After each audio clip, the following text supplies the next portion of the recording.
10 dreams that appear as a warning when you are in a relationship or marriage. 1. Seeing fire or a house burning means contention.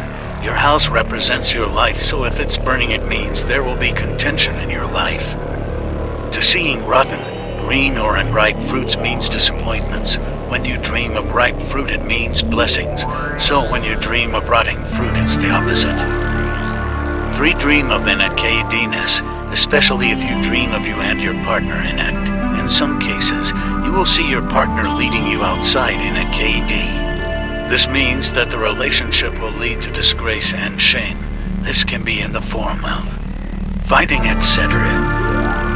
Or if you dream of your partner hanging with crocodiles, snakes, etc., it means the people he's hanging with are your enemies. They do not like you or him. 5. Dreaming of your partner kissing you symbolizes betrayal and deception. 6. Laughing with someone you share a relationship with in a dream means the complete opposite in real life. The days ahead will not be so happy.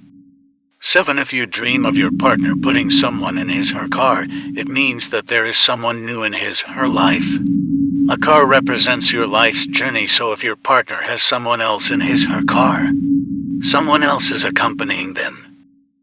8. If you dream of a stranger visiting you in your dream and sleeping with you, especially when you are in a relationship, you have a spirit spouse. A spirit spouse is a demon that has attached itself to you. It attracts the wrong people to you and sabotages potentially good relationships. It wants you miserable so that it can have you to itself. To fix this, you'll need to fast and pray. 9. If you dream of your child or baby dying, it means that your relationship is coming to an end. You do not have to actually have children. 10. If you enter into a relationship and you dream that someone is braiding your hair, it means that someone will be causing problems in your relationship, whether by means of witchcraft or other means. Like and follow for more. Follow Jamaican True Stories on YouTube, link in bio.